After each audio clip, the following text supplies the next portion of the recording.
Hello, CFL Dynasty League, and welcome to the podcast, where we add fun and engagement to an awesome league by sharing content with its fans and owners. I'm your commissioner and host, Steve.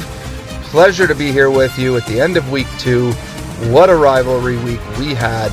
The podcast was a huge success. People are clamoring for it. I've never seen so many emails in my life asking, Steve, how did you do such an amazing job on this podcast? Please give us more. We are thirsty for it, you thirsty bitches. Rivalry week in the books. Ups, downs, matches that came right down to the wire. It was crazy. Commish went 3 out of 6 on the picks. If you were betting my line, you made it even. You got your money back. Let's see what we had in store with our fantasy review. Kicking things off, we have our game of the week. It was the 2-0 captains. How did they get there? Well, they had a tight match against Fetties Salsas. Salsas falling to 1-1 after this rivalry intense match. Kicked off with a bang. Thursday night came Herbert versus Mahomes, and these two quarterbacks did not disappoint. 32 points for Herbert, a gutsy performance. People thought he was injured, but the captains knew, keep him out there, get the stack with Palmer, the rookie, coming up from the taxi squad, second year in the league, and boom, pays off with a touchdown. Fetties kept it close, though. Mahomes with a 25-point start, and everything was coming down to the wire. Sunday games came and went. Justin Fields on Sunday Night Football. This was unfortunate because the play calling really hasn't allowed him to showcase his full talent. You know, he's been hampered by the Bears offense. This coach they got from Indianapolis, we all know that's a trash organization. He's bringing over some of that trash philosophy. So Fields, hey, he did what he could. He got 9.5 points, and that was enough to keep the captains up going into the Monday night game. But the Salsas, I mean, come on. You got Justin Jefferson sitting there, and this game was theirs for the taking. Never mind the Kamara 0 points on the bench. But could Jefferson get it done? Well, we all watched the Monday night game. It was a blowout by the Eagles. The Vikings were never in it, which meant Jefferson was never in it, which meant Fetty could not catch up. The game of the week went to the captains. Your leading point scorers from last year are sitting on top of the Canadian division. And as I mentioned, Fetty Salsa's down to 1-1. That was your game of the week recap. Let's see what the other matches had in store. Next up in the Canadian division, we had the 0-1 Rhinos coming up against EV, the kid, off of his low 88 point. That was good for the low score of the week in week 1. Both these teams 0-1. Looked to be a close matchup on paper. Ryan going with the 0 projected point Harrison Butker in the kicker spot. Would he change that come game time? You know, he just had to take him out, but he left him in for the Thursday game. He had Chicago's kicker on the bench. Starting off with a goose on Thursday night, even from the kicker spot. As we've seen, that can be the swing in some of these matchups. Evan, 8 points from the kicker position. Keep that in mind. That's an 8-point swing from a lineup falter, the second one in 2 matches that we've talked about. Maybe we got to pay attention to lineups, folks. That's the tip of the week here. But this one started off hot. Ev roaring away to an early victory thanks to Jalen Waddle just putting up massive points. But on the other side of that game, Ryan also had Mark Andrews. Kept it close, but some duds on the side of the Rhinos this week. Claypool, 4 points. Rashad Penny, 1.5 points. Connor, he got hurt, but only 6 points on the board. Come Sunday night, though, with Rodgers and Carr putting up decent points, Rhinos made it close. This one, again, was in the hands of the Monday night game. Russell Wilson, 12 points for Ev, so he needed a big performance from Kirk Cousins. Well, not big, but big enough. Rhinos had Thielen. Ev had Cousins. Always going advantage quarterback when you're relying on that guy to get points to his receiver. We knew Cousins was going to spread it around. It wasn't much. Only ended up with 12 points on the week for Cousins, but that was enough for Ev to squeak by in what was projected to be a close game. Turned out to be a close game. Again, did that 8-point kicker swing play into it? You got to think that even a point or two would have been a lot closer, but in the end, Ev run away by 7-point lead, and they're off to a 1-1 start. Rhinos sitting at the bottom of the Canadian division at 0-2, looking to bounce back. It is only week 2. Get some points on the board in week 3, and you'll be just fine. Final matchup in the Canadian division, and this one was actually closer than most of the other matchups right up until the last night. But what happened there was, as we know, and this is unfortunate, I had a bet with Nav, Fields versus Lance, and as much as I was confident in Fields winning out through the balance of the year, we never wanted to see an injury like this. Lance with the unfortunate broken ankle, he's out for the year. He only put up two and a half points in that game, so Nav was behind the 8 ball.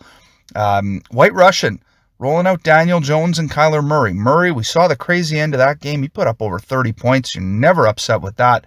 But Jones only 17 points.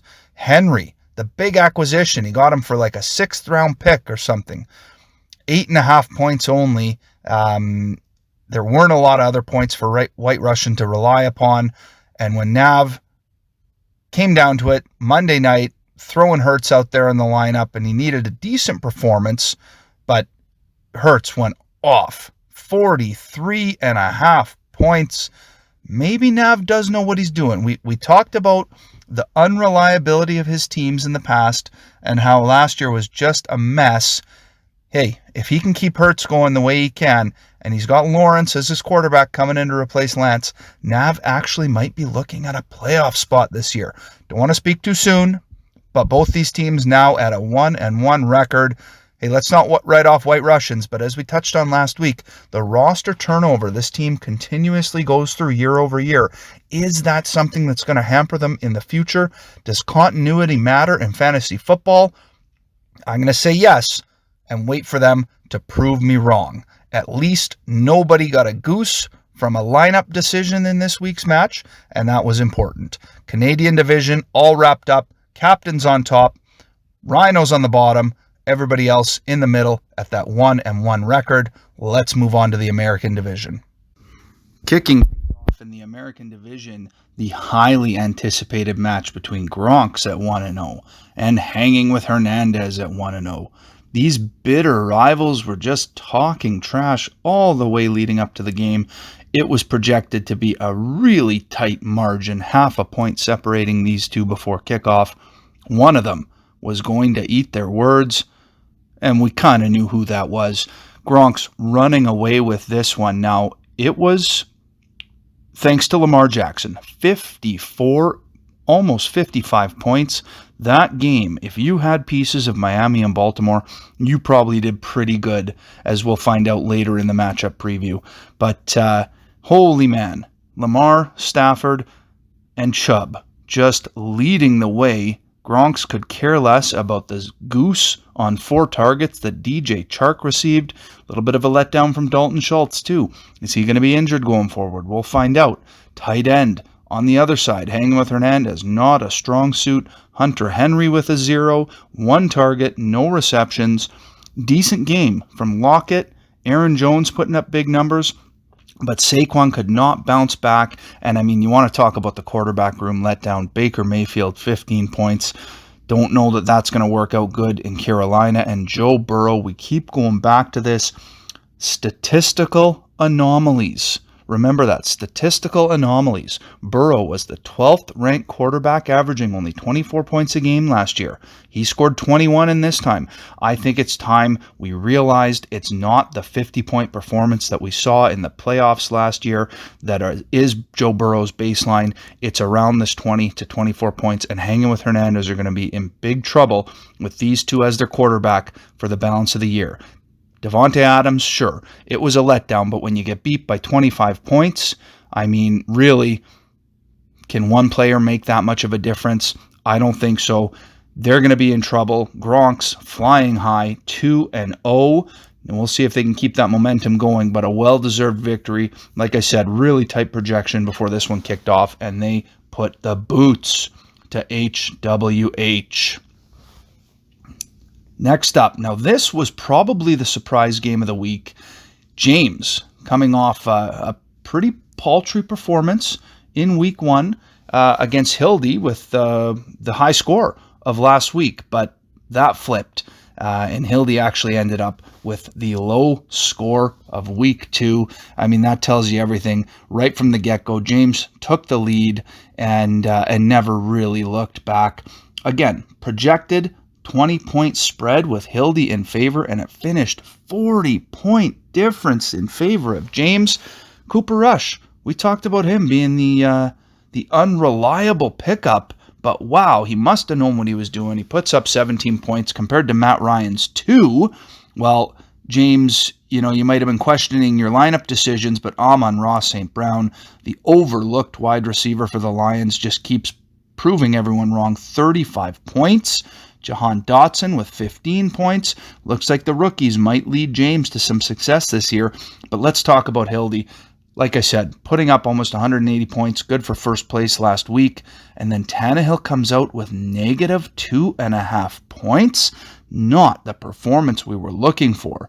Clyde, Damian Harris, decent performances. JT, though, 6.8. Jamar Chase, 8.3. The superstars did not show up. Another great game by Michael Thomas. That might be the saving grace for Hildy if he can get some performances out of him. Is this just a setback, or are Winston and Tannehill something that he's really going to have to look hard at? Maybe we see some trades coming up Hildy's way in our roster watch segment. Something to look forward to as the year goes on. But as it stands right now, almost 100-point swing in score from week to week for Hildy. He's got to be scratching his head. He'll be hitting the film room, seeing what goes wrong. But James takes some solace. It was a good win. Now, only 120 points, but like we said, he's got some pieces there that might just help him look for a playoff spot this year. James moving to 1-1. Hildy falling to 1-1. Things are starting to even out in the American division. The last matchup to review this week, holy man, was this out of the blue. We had Italian Stallions coming in against Ali Khan's Mike's daddy's team, and man, on paper, this looked like it wasn't going to be close. Almost a 25-point spread separated these two before kickoff, but it was spread in the other direction when the dust settled. Josh Allen, 44 points. Jared Goff, 35 points. When you're Ali Khan's team and you see that, the stack with Diggs, 38.8 points, I mean, you got to think, hey, I took this team from the finals last year. Questionable moves in the offseason. Sure, are those coming back to haunt him? I think it's too early to say. Josh Allen, Stephon Diggs are always going to put up big points, but the turning point in this one, I mean, when you have Cole Kmet goose you, and Greg Joseph, your kicker, only getting 1 point. Zeke, Dalvin Cook combined 11 points. You'd think, oh man, if I'm Stu, if I'm the Italian Stallions, I'm in trouble. But no. First of all, Joe Flacco, 40 points. The Jets are airing out the ball. But what really came down to it is the Tua and Tyreek stack. 100 points. Let me say that again. 100 points between Tua and Tyreek Hill. Tua exploding for 6 touchdowns. Maybe the joke's on Ev now. That Tom Brady for Tua trade not looking so good. Ev certainly could have used a few more points. He got the win this week, but man, oh man, that stack, if that keeps going off, Stu, you might be looking at a decent season. I mean, the rest of your team is pretty horrible. Mike Williams finally came back with a decent performance, but I mean, if this keeps going on, he might be the team to beat. Gronks, look out. Italian Stallions are coming. The bad beat, though, in play on this one, we had Khan's team. They would have beat anybody else in the league this week. They got $24 for that bad beat effort. The pot gets reset. $12 up for grabs again this week. Again, the bad beat. If you score the high score of the week in a losing effort, it is considered the bad beat, and you'll take home that prize money. I don't know, is $24 enough to dry the tears of the 0-2 Ali Khan, Mike's daddy? It's tough to say. It'll help. I don't know what $24 buys these days, but it can't be much. Maybe some Kleenex. He's going to need a lot of those. that was your recap. Going back to the division standings in the U.S. division, Gronks, as mentioned, 2-0. Mike's daddy, 0-2, 1-1 for the rest of the teams. Parity all over the place. That's been your fantasy review. Okay, well, we got a couple of new segments here before we get into the previews of this coming week's matchups. One of them, Roster Watch, where we're looking at weekly adds and drops, any trade alerts that have happened, dive into some injuries, suspensions, keep you guys informed with what's going on around the league as it comes down to the individual rosters. And before we get into that, though, let's take a look at our power rankings, another weekly segment we're going to have here. So we have the regular standings, but that doesn't tell the whole story. The power rankings will take into account your overall points, your potential bench points. Are you leaving points on the bench every week? If you had set the perfect lineup, how many points would you have scored? Would that be a better record because of it? AKA, did you make a dumb move and pay for it, or did you just get lucky? It also takes into account how many points scored against. It's a whole other way to look at the power rankings in the league, and let's take a look at that right now. So no surprise to see the undefeated Gronks at a top of the power rankings. A power ranking of 29.3, which is good enough for the lead.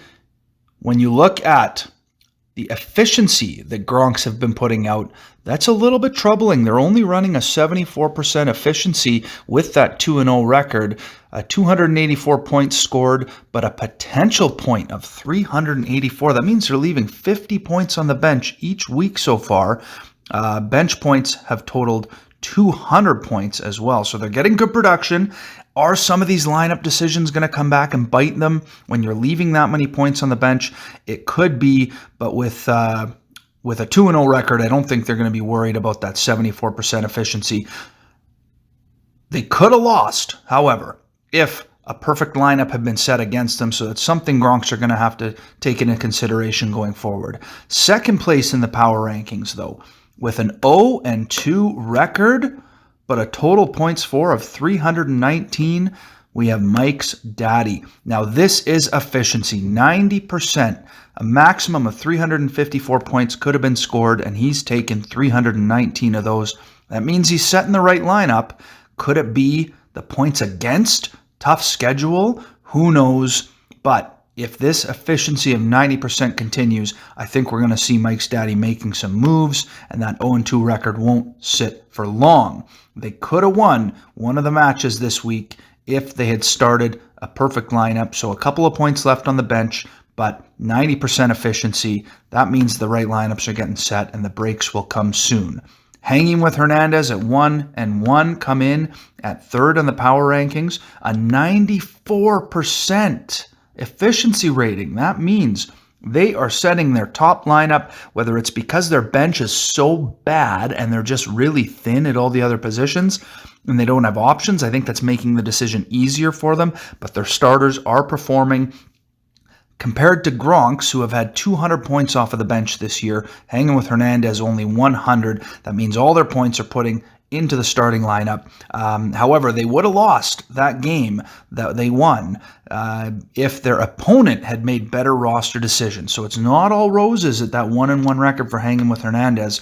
Yes, they're getting points. Yes, they're being efficient, but other teams have made mistakes against them. Will that trend continue? We'll wait and see. The captains coming in at fourth place on the power rankings, undefeated, but a 78% efficiency rating means they've also left points on the bench. However, 2-0 record, we won't dwell on that too much because, hey, when you're first place in the division, that's really all that matters. Nav, Fetty, Italian Stallions, White Russian, Hildy, James, Ev, and closing out the power rankings, not surprisingly, 0-2 are the Rhinos. I want to point out, though, the 65% efficiency score that Ev has brought to the table. They are 1-1, but they've left over 110 points on the bench that could have been in the starting lineup if they had made some better decisions. A 65% efficiency score is by far the lowest in the league, and I don't think that the wins are going to come very easily if Ev keeps producing at such a poor rate. Got to get your roster decisions fixed.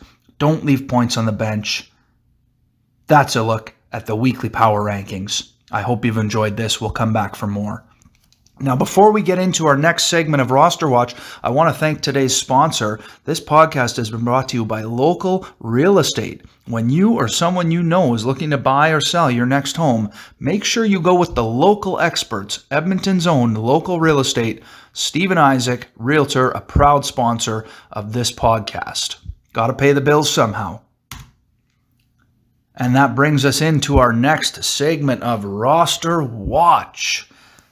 Not a lot of action to go over as far as trades and waivers this week, as there have been none. No waiver acquisitions. The waiver wire getting pretty thin. There's no Cooper Rush out there for this week to come in and save the day. We'll see if that changes towards the weekend, but no trades in the works either, so Roster Watch will be a pretty quick segment. We do want to touch on the injuries and suspensions that could affect some of the matchups this week. We'll kick that off with the captains. A couple of questionable performances here. Will Justin Herbert be able to come back? Devin Duvernay, the surprise touchdown leader in Baltimore, also could be unavailable, but the big one here is Mike Evans suspended for defending the honor of Tom Brady. Really, just an unfortunate situation that the captains are going to be without one of their star receivers, but their bench depth is huge, and I don't think they'll be bothered by that. Nav facing a couple of questionables as well. DeAndre Swift and KJ Hamler, they should be good to go, but the injured reserves are piling up on Nav's team. We now have Trey Lance, Jeremy McNichols, Jakeem Grant, and Tim Patrick all done for the season. Some decisions as to why maybe Patrick, Grant, and McNichols are on his roster in the first place, but nonetheless, the injuries could be something that hamper Nav going forward. Hanging with Hernandez, will Michael Pittman suit up again? Mecole Hardman also questionable for this weekend's games. Gronks, all sorts of question marks, the big one being Dalton Schultz, their tight end room. They also have Tyler Higbee, so I don't think they're going to be too worried, but that albatross of a contract on Dalton Schultz, is his status going to change as we go in? Lamar Jackson, questionable as well. We got that big performance out of him. Gronks could be in trouble with a lot of decisions need to be made here. Kamara on Fetties' team as well. Will he be back? Will Julio Jones be back in time? Couple of decisions for Fetty Salsas to look at. Moving down to Khan's team. Van Jefferson, he's been out all year. Maybe he makes his first appearance. Hunter Renfrow got hurt at the end of that game as well. He's questionable. The help that Mike's daddy needs is in the running back room, where unfortunately all of his starters are healthy, which means he's going to have to play them, and that's never a good sign. Moving back up into the Canadian division, White Russians. Couple of question marks here. The biggest one is Michael Gallup. Can he make his debut? Alan Lazard, also questionable this year. I do believe White Russians could be in need of some receiver help. A.J. Brown really anchoring it down, but that's about it. He needs those guys to get healthy right away.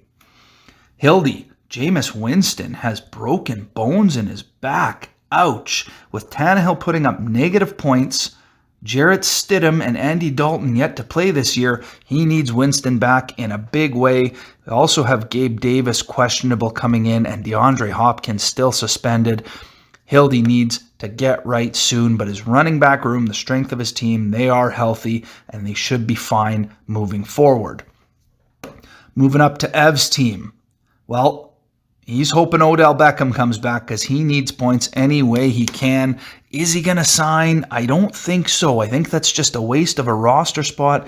Gronk still on the roster as well. You just got to look and say, Ev, what are you doing? Taysom Hill, questionable. George Kittle, questionable. Is he going to have to roll out Cameron Brate at tight end this week again? Stay tuned. It'll be interesting. All I can say is I hope you're playing Ev this week, because that's the free space on the bingo card. James in a bit of hot water as well with Dak's injury, but Cooper Rush sure filled in admirably. We'll see how long Dak's out for, but it looks like Cooper Rush and Matt Ryan are his quarterbacks going forward. Is that sustainable? I don't know, but he paid Matt Ryan $520 this year. To be sustainable, going to be a tough one. He might get Keenan Allen back this week. Russell Gage looks to suit up as well, so he could be in for some more points this week, building off of that win. The Rhinos. Well, we all know the elephant in the room is Calvin Ridley's suspension, still on the roster, still taking up $500 worth of space. Could that have given him a little more depth if he had just cut bait with Ridley? Who knows what he's going to be like next year when he comes back? The other situation here, we know his kicker's injured. Maybe he won't play him this week. Let's hope he doesn't, because we don't want those roster violations as well. But the running back room, James Conner questionable, J.K. Dobbins questionable. If he gets those two guys back this week, I think he'll be fine. Last but not least, Italian Stallions, fully healthy, except for Sam Darnold and Gus Edwards still on the IR, and Deshaun Watson suspended for too many happy endings. Stu seems to be in good shape, though, with Flacco and Tua putting up big numbers. Doubt that that's sustainable. Now, he might crash back down to earth, but if he gets a couple more performances out of this pretty healthy lineup, he could put himself in a good situation. That's the roster watch news for this week. Hope you found it informative. I sure did. Let's move on to another new segment. For all you degenerates out here, this is the Commish's Gambling Corner. We got some locked-in bets if you want to take some advice and put some real money down on the actual football games, not just the spreads in this week's fantasy matchups, but I got a couple good ones for you here. Got them from Bet365. If you want to head over there, drop some money on it. We don't get any referral bonuses, but the more money you want to bet, the more fun you'll have. It's about engagement. It's about keeping it fun, and here they are. First up, we have the Commish money line of the week. This one should be pretty easy. It's the Panthers plus 135 at home to the Saints. We talked about the Saints. Jameis with the broken back. That's never a good sign. But Michael Thomas has been putting up some points. On the other side, CMC looking to bounce back. Can Baker spread the ball around to his talented receivers? Let's have a look. But the Panthers plus 135 at home to the Saints. That's your money line of the week. The risky pick here are the Jets coming off that outstanding performance. Also, a plus 185 at home against the Bengals. We know Joe Burrow is ass. I think Jets plus 185 is a risky pick, but it could be a good one. How about a point spread of the week? This is easy. The Chiefs minus 5.5 on the road to the Colts. Oh my goodness. The Colts are a tire fire. Chiefs minus 5.5. I mean, that's free money right there. And lastly, your over-under lock of the week. Travis Kelce, over-under of 71.5 yards. That's a big time over. Nobody can stop this guy. Tyreek Hill is gone. It doesn't matter. Mahomes will feed him. Take the over. Kelce, 71.5 yards. Hey, if you win some money on these stone cold locks, throw the commish a bone. This is where you got the advice. You heard it here first. Head on over to Bet365 if you want to spend a little money, and I'd love to hear how you did. Put it in the chat. Egg on your face or a big winning smile.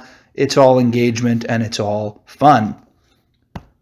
Last segment of the podcast here. Hope you've enjoyed it. Thanks for sticking around. Let's get into the weekly previews.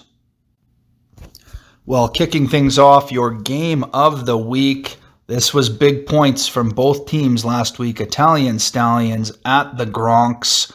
It is Tua versus Lamar. That injury designation that Lamar carries, I think he's going to be just fine, so Gronks shouldn't have any worry about that. Can Tua put up another 6-touchdown performance? No, probably not. But with Tyreek Hill stacked, the Italian Stallions always have a chance. Flacco looks to be the continued starter for the Jets, and if he keeps airing it out, he might just keep putting up points.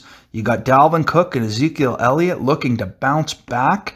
Terry McLaurin yet to break out. And Devontae Smith, if Philly keeps playing the way they have, his points will come. Can the Italian Stallions put together enough to beat the Gronks?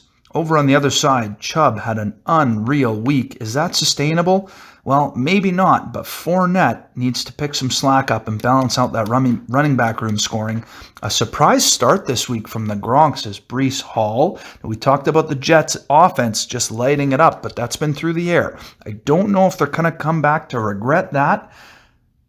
Christian Kirk, though, that's a good play. I like that one. I don't know why they're still putting Juju in their starting lineup.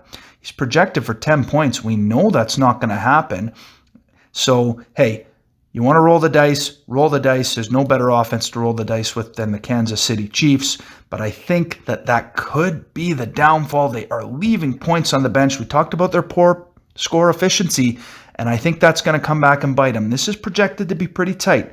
The Gronks are projected 10-point winners, but I think some of their shortcomings are going to rear their head. Look for the Italian Stallions to upset on the back of another strong performance from their quarterbacks.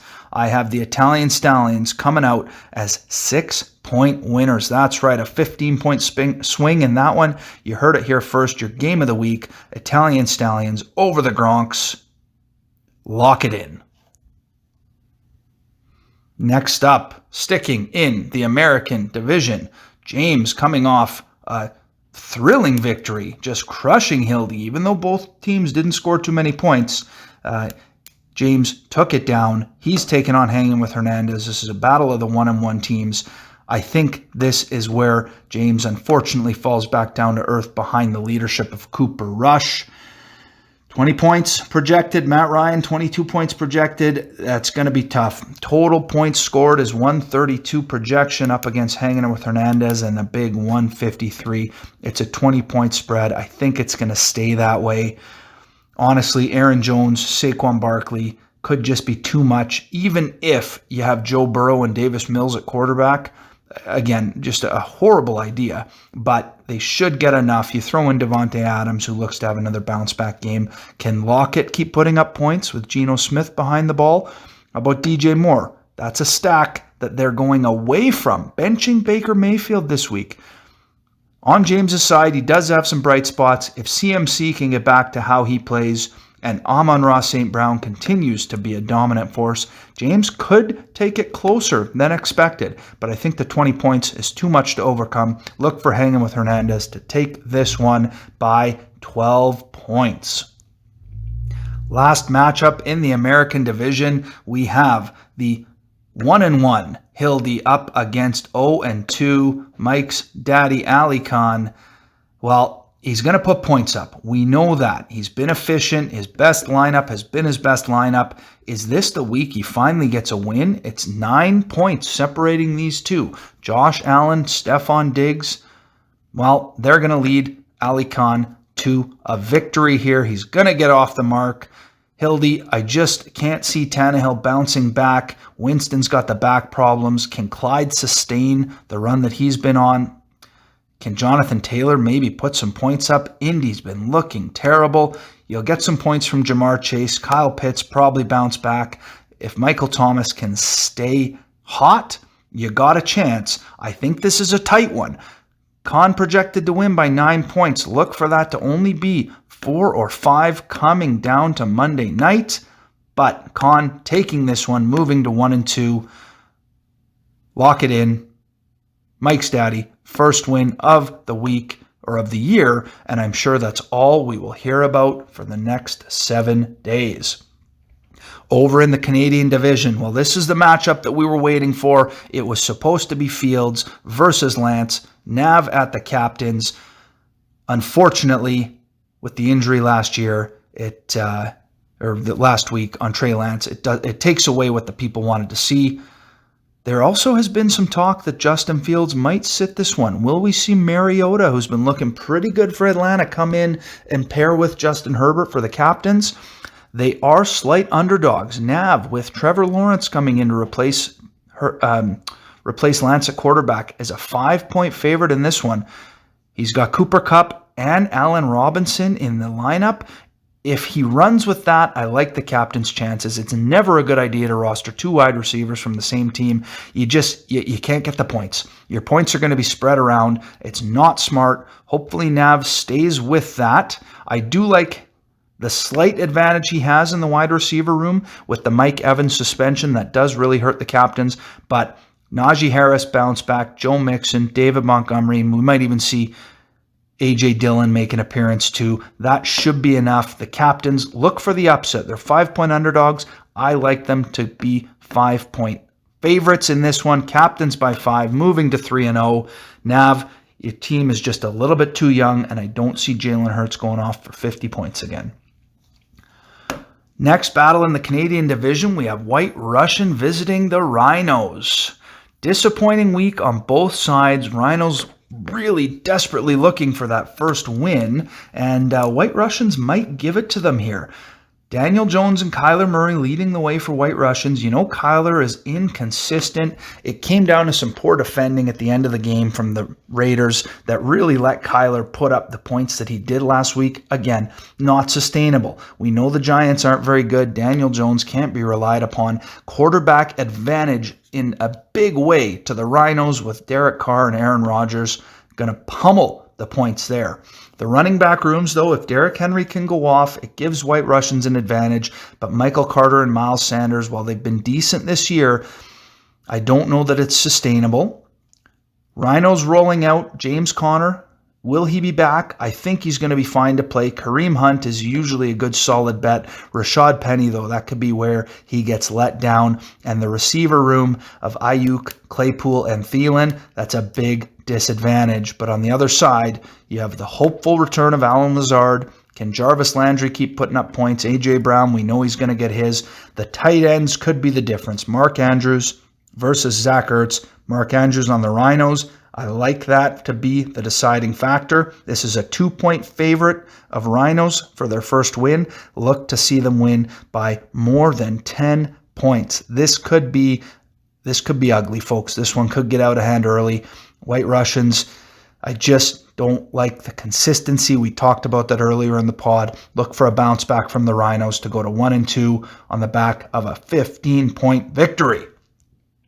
Last matchup of the week is Ev visiting Fetties. Salsa's, couple of 1-1 teams. This could be the week that Ev finally makes a good roster decision. We touched on his 62% efficiency rating. I just don't see how it could get any worse. But with George Kittle looking to finally play his first game, that might give him a few extra points that he's been leaving behind. Waddle, always a breakout candidate. James Robinson, been looking like the RB1 in Jacksonville. If that comes to fruition, it could help Ev. But Tom Brady has not been Tom Brady, and Kirk Cousins is always a gamble.